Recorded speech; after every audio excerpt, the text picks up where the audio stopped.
Hey guys, this is Hell Hades. This is going to be another raid Shadow Legends video. Guys, we're going to do a massive one today. This is going to be the top champions you can get for free. You guys know I love giving stuff away for free, and this one is going to be the top champions you can get for free. So for anyone who's kind of leveling their way up through the game and wants to know, where should I focus my time? Who should I pick up? This is going to be, it's actually nine champions, the best ones that I can find, which won't cost you a penny. Some of them are login rewards and some of them are farmable champions. So we're going to start with the ultimate farmable champion. The ultimate one, and you pick her up in the campaign.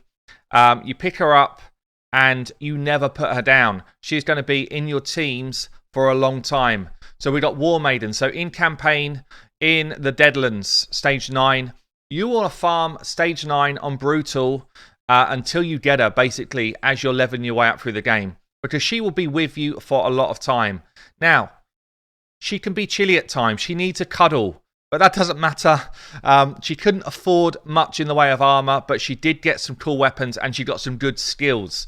So the reason why you would want her is because she has got AoE, when ascended, big boy decreased defense, which is essential for farming your way through arena. It's essential for dungeons when you're trying to get to later stages. Basically, decreased defense is going to enable your damage for the rest of your team. She's also got a weak source poison on her A1, and she's got a self kind of increased attack on her A2, but you really just want her for this move here, for the decreased defense. And that will apply if you get a booked her out, if you get the rare tomes, you will get a 100% chance to land big version decreased defense for all of your enemies, providing you get enough accuracy in her build. So absolutely top tier, rare and farmable champion. Second one we're going to go to is actually going to be another barbarian, and this one's a login reward. Now, please do not feed this champion when you get her. You get her on day 30. It's so early, and so many people say, "Oh, I fed my high Katoon because I wanted to level up some other, rare or whatever. I wanted to get my first 6-star." Getting the first 6-star is really important, guys, but do not feed high Katoon. She has got speed in all battles lead. Speed wins in this game. So the more speed you can get into your champions, the better. All of her stats are amazing. She's also got this one book kind of bonus A2 where you fill turn meter and you increase the speed. Speed, all stacking on top of each other, which means that she will enable you to go first in the arena and do some work. She will keep you running fast through dungeons. You can even use her in Clan Boss as a speed lead, which I've done early on in the game when I didn't have kind of bigger, better champions. So she's immense for that. She's also got, if you put a bit of accuracy into her, this decreased turn meter on her A3 and decreased speed on her A1, which makes her really viable for things like Spider, Ice Golem, Fire Knights. Yeah, she's got so much use early game. Do not feed high Katoon. She is a brilliant farmable, well, not even farmable, you get her for free. You just got to log in for 30 days, and she's a brilliant champion. She's even strong at level 50, but she will be at 97 speed. She gains 7 speed when she goes 50, or 5-star up to 6-star. So just bear that in mind. But on my free-to-play account, I ran her at level 50 for the whole thing, and she's still super solid. Next one then is going to be, you can't say one of these lists without talking about my boy Kale. He's going to be the first champion that you select. Kale, best starter champion in the game. If you didn't select him, there's a good chance you'll pull him for a mystery shard anyway, pretty early on. But he is immense. Poison on an A1, multiple poisons on an A3, 4 poisons potentially, and then a slam on an A2, which doesn't need 100% crit rate, only needs 85 because he gains an extra 15% here. He also gains a load of turn meter when he kills stuff, and he kills stuff regularly if you build him right. So for any of these things, actually, I should say, for any of these champions, if you go to my website, hellhades.com, go to the tier list, and you can kind of, just search for the champion that you're looking at. Let's say it's Kale. You can search for Kale, and then on that page will be like a full breakdown of what I think of him, and then also a full guide if you want to go and get some more info. So really important to do that if you're looking to develop in the game. So Kale, third one in, good base stats. He will play in Arena as your nuker. He can play in Clan Boss as your poison damage. He can play in Dungeons as your wave clear, especially strong in Spider. He's got a multi-hit for Finite. So it's just so much of his kit, which is just kind of strong anywhere in the game. Okay, next one up is actually going to be someone who is probably the hardest to get or potentially the easiest to get. Depends on your luck. So someone that you will need to pull either through a mystery shard or you will need to find in the marketplace. And I would suggest for you guys, buy your mystery shards as often as you see them and pull them to get your food, but also you might get lucky and get this champion. But check the marketplace as often as you can because he will appear. And we're going to talk about Mr. Endgame. Mr. Endgame, he's literally, and I'm not even exaggerating this, Armager. Totally endgame. In the hardest content in the game, Doom Tower, you will see endgame players like me use Armager a ton. So Armager, he is an uncommon champion. He's defense-based from the Sacred Order. You'll get him from the market or through mystery shards. He is brilliant. Absolutely brilliant. He's defense-based, which means all his damage is based on defense. He's got an A1, which decreases turn meter if you do a crit. Have to get his crit up to 100%. And then he's got an A2 that just lays a max enemy max HP slam, which means it's a really hard hit if someone's got a high HP pool like bosses. So he is literally endgame for Fire Knight, for Spider, for Ice Golem potentially, and 100% for Doom Tower when you get there. So Armager, one of the best. He's actually one of the best champions in the game. And he's an uncommon. I'm not even exaggerating it. He's one of the best. You do have to get his speed up, get his crit rate to at least 100%, get his accuracy up depending on what you're fighting. And I've got kind of info on that again on the website if you want to go and sort of search around for info. But make sure those things all line up. And when they do, he will do a ton of work for you.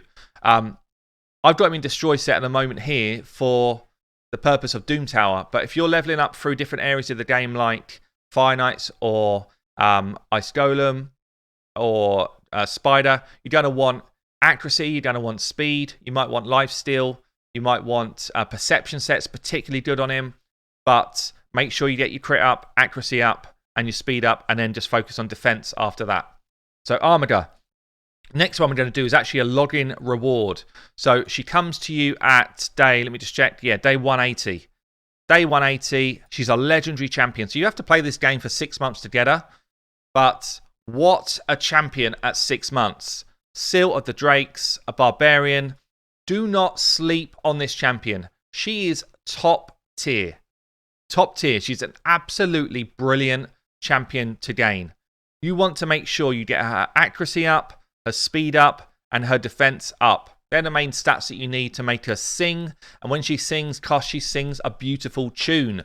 She has got an A2, which can stun all enemies. There's a 20% chance, and it hits twice. So each hit's got 20% chance of stunning any enemy she faces. And she's got an additional 15% if you can put books into her. I suggest you book her. She's really, really good. She literally can play anywhere in the game. Her weakest spot's probably Clan Boss, but it's not weak, okay? She doesn't really bring a lot for Clan Boss other than a kind of Resurrect here on her A3, which is quite strong, but compared to other Clan Boss champions, she's probably not going to be in your team. But anywhere else, Fire Knight, Spider, Dragon, Faction Wars, Ice Golem, Doom Tower, Arena, she is solid, really, really strong. So do not sleep on this one. She is really, really strong. Turn meter decrease on her A1, decrease speed on her A1 as well. She's got this kind of heal mechanic. Heals all allies by 10% of their HP at the start of each turn. Really good. I run mine in Relentless gear because I've got good Relentless gear, but it's not a necessity. Again, lifesteal is good. Speed gear is good. Perception is particularly good. Accuracy gear is good.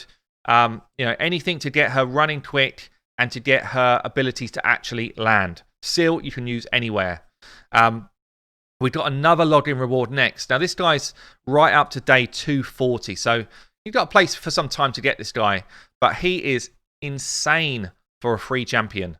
Literally, I think he's as good as most legendaries in the game. I think he's as good as most legendaries in the game. He can play anywhere. He can literally play anywhere. He's one of my faves, one of my fave epics anyway. He has got an A1 which applies leech. That means that whenever anyone else in your team hits someone with leech, they will heal 18% of the damage that they do. It's almost like putting a lifesteal set on everyone through one ability landing. Brilliant for clan boss, brilliant for any dungeon if you're just trying to keep your team alive. Just straight out amazing. Brilliant for an A1. Good chance to land it as well. If you book this, 75% chance for it to land. A2 attacks all enemies and it hits hard.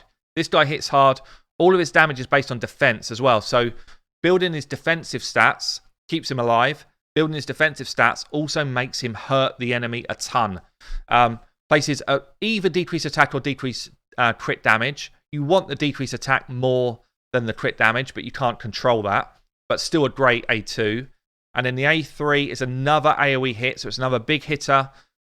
Puts out heals on your team and an additional heal if at least one enemy is hit with a crit. It's not even like all enemies. If one enemy's hit with a crit, then your whole team gets another heal. So if you get his crit rate above 75%, you're almost always going to land that if you're fighting a wave of enemies. So you're just going to get multiple healing going on. Really cool. Got defense in Faction Crypt's Aura as well, which is not bad. But yeah, great champion. Again, similar to the others, speed gear, accuracy gear. You want accuracy to land his leech. Really important. Speed gear, accuracy gear, and then just focus on defense and crits. Defense chest, important. Crit rate gloves, pretty important as well. Okay, so the next one is going to be another of the login rewards. And this one actually comes earlier. This one comes at day 120. So after 120 days, you get yourself a Dark Elayne. I did a guide on it a long time ago. I'm probably going to refresh it because I feel like she's becoming more and more in the meta. Really strong champion, really strong login reward.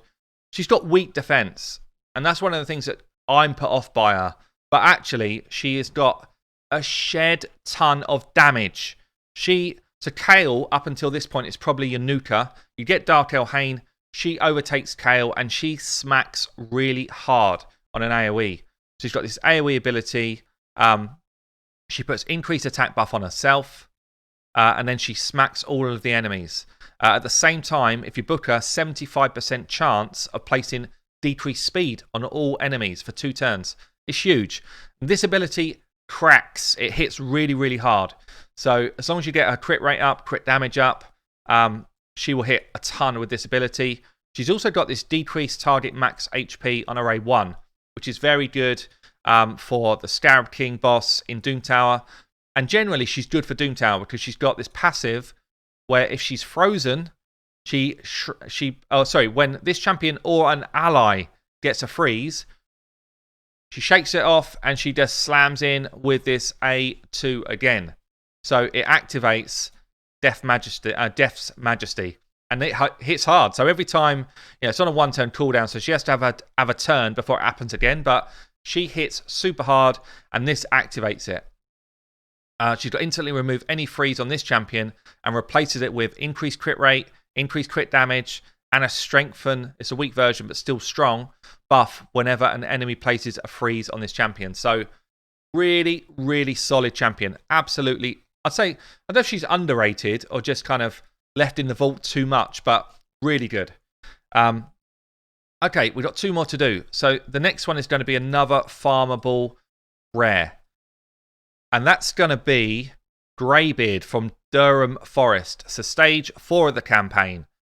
Durham Forest Greybeard. A lot of people sleep on this guy.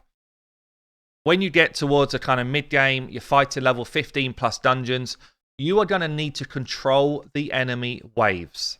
You have to. Otherwise you'll die. You'll die all the time. We've got another attack-based champion on his A1, but he's defense-based on his A2. You just want to build him up high defense. Forget the attack part of it. Go high defense.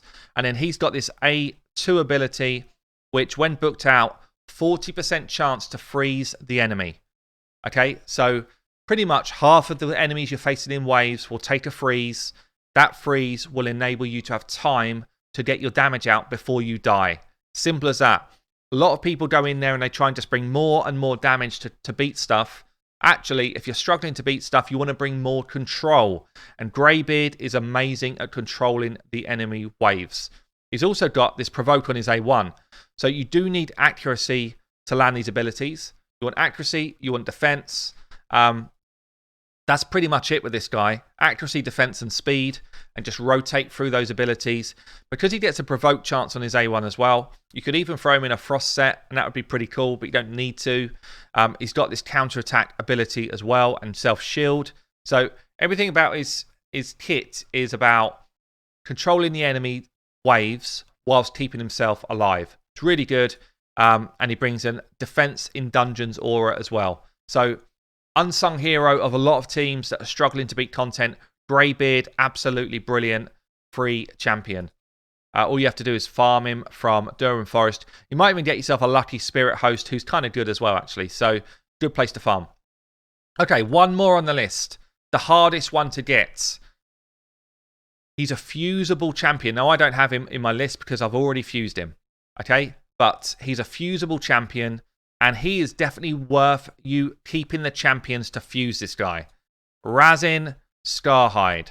Do I have him out of my vault right now? Sure, I don't. Razin. Razin the Beast. Razin the Almighty. He is a brilliant, brilliant champion. And everyone who's watching this video who's kind of working their way through the game, save the rares to fuse this champion. Go into Portal, Fusion. You'll see and it will be here as like a legendary champion, and it'll be a breakdown of everyone that goes into him, including the rares and the epics. We do have, again, on the website, an article about how to fuse Razin. New player guides, Razin, let me find it, Razin Scarhide Fusion. Okay, so this article here will just help you understand what you need, where you find the pieces, who are the different who are the different epics that form into Razin that you should keep hold of. So Lich is one. Who are the different rares that form into that epic if you want to go for that, and where do you find them? So this is worth you investing your time in, guys, because he is an absolute beast. Okay, you have to do some work on this one. You've got to find these champions. Some of them are farmable. Some of them you have to summon through either mystery shards or ancient shards. But he is well worth your time. He will play in your teams right through to super endgame. So Razin is a clan boss specialist. He's amazing as a spider tank, right the way up to spider 20. He also does turn meter drop and damage.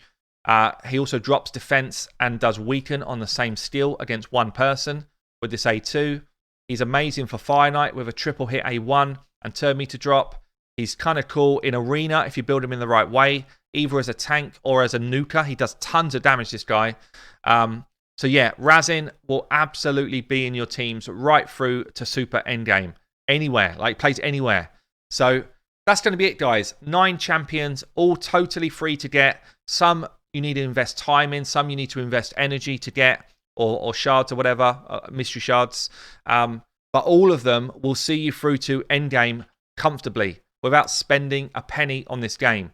So I guess, guys, good luck farming, good luck finding these champions. I've been Hell Hades. I'll catch you soon.